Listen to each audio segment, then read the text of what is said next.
नमस्कार मित्रमंडळींनो, आजच्या व्हिडिओमध्ये आपण प्रधानमंत्री आवास योजना ग्रामीण टप्पा 2 संदर्भातील एक अत्यंत महत्त्वाचा शासन निर्णय म्हणजे GR आलेला आहे तो समजून घेणार आहोत. आता याची जर आपण डेट बघितली, हा GR कधी आला आहे तर दिनांक 22/7/2026. ओके, म्हणजेच की लेटेस्ट GR आहे, हा शासन निर्णय आहे.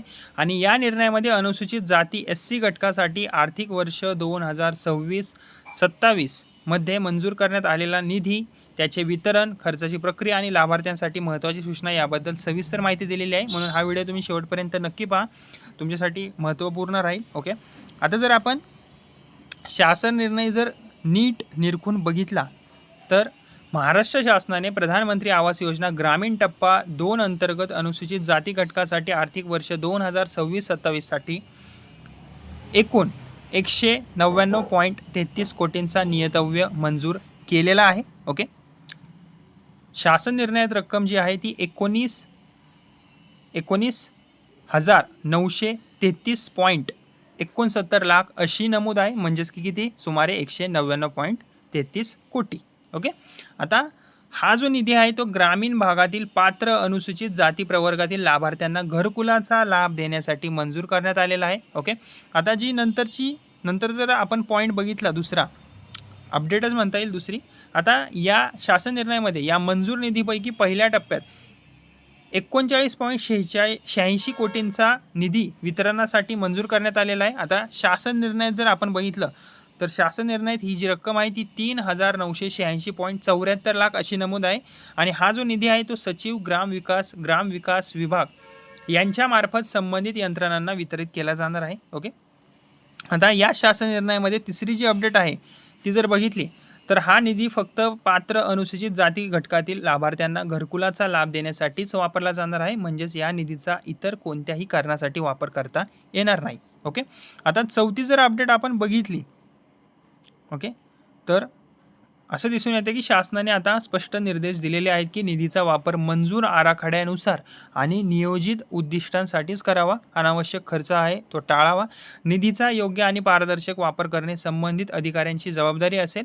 तसेच नंतरची जर अपडेट आपण बघितली तर ज्या अधिकाऱ्यांकडे हा निधी खर्च करण्याची जबाबदारी आहे, ओके, त्यांनी प्रत्येक महिन्याच्या 10 तारखेपर्यंत खर्चाचा अहवाल शासनाकडे सादर करणे बंधनकारक करण्यात आलेले आहे. आणि या अहवालामध्ये पुढील माहिती त्यांना द्यावी लागणार आहे. किती निधी खर्च झाला, किती लाभार्थ्यांना लाभ मिळाला, किती घरे मंजूर झाली, निधीचा उपयोग नक्की योग्य प्रकारे झाला का. ओके, तसेच शासनाने संबंधित विभागांना अनुसूचित जाती आणि नवबौद्ध प्रवर्गातील लाभार्थ्यांची अचूक संख्या उपलब्ध करून देण्याचे सुद्धा निर्देश दिलेले आहेत. यामुळे निधी योग्य लाभार्थ्यांपर्यंत पोहोचेलच. ओके, आणि शासनाने तसे स्पष्ट केलेले आहे की अनुसूचित जाती घटकासाठी उपलब्ध करून दिलेला निधी केवळ अनुसूचित जाती आणि नवबौद्ध प्रवर्गातील पात्र लाभार्थ्यांनाच वापरता येईल. इतर कोणत्याही प्रवर्गासाठी हा निधी वापरला जाणार नाहीये.